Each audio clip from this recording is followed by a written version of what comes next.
Hello friends, आज हम alternating current से रिलेटेड दो टॉपिक्स को स्टडी करने वाले हैं। पहला है इंडक्टिव रिएक्टेंस के बारे में कुछ और दूसरा है कैपेसिटिव रिएक्टेंस के बारे में। सबसे पहले हम इन दोनों का फॉर्मूला लिख लेते हैं। तो हम जानते हैं इंडक्टिव रिएक्टेंस को एक्सएल से डिनोट करते हैं, वहीं कैपेसिटिव रिएक्टेंस को एक्ससी से डिनोट करते हैं।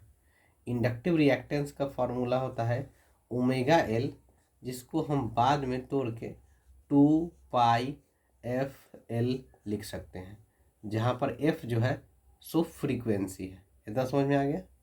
दूसरा चीज़ है कैपेसिटिव रिएक्टेंस।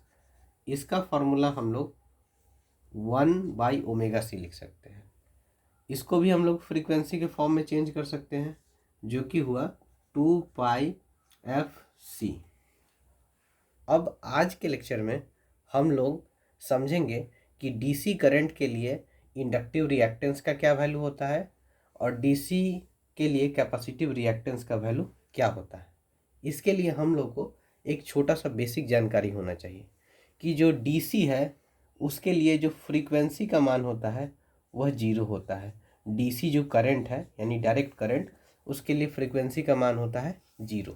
तो इसी फ्रीक्वेंसी के मान को अगर हम इस इक्वेशन में पुट करेंगे तो हमको पता चलेगा कि 2π और यहाँ f की जगह पर 0 और l, तो इस तरह से सॉल्व करके आया 0, यानी इंडक्टिव रिएक्टेंस डीसी के लिए 0 होता है। यह पहला आंसर हुआ कि डीसी के लिए इंडक्टिव रिएक्टेंस क्या होता है, तो हम बोलेंगे आंसर 0। क्यों?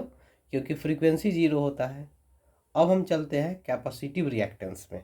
तो कैपेसिटिव रिएक्टेंस का फॉर्मूला भी हमने तोड़ के देखा है।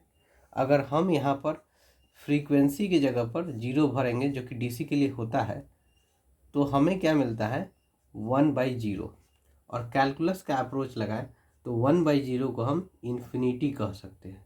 तो इस तरह हम बोल सकते हैं कि कैपेसिटिव रिएक्टेंस डीसी करंट के लिए इन्फिनिटी होता है, जबकि इंडक्टिव रिएक्टेंस डीसी करंट के लिए 0 होता है।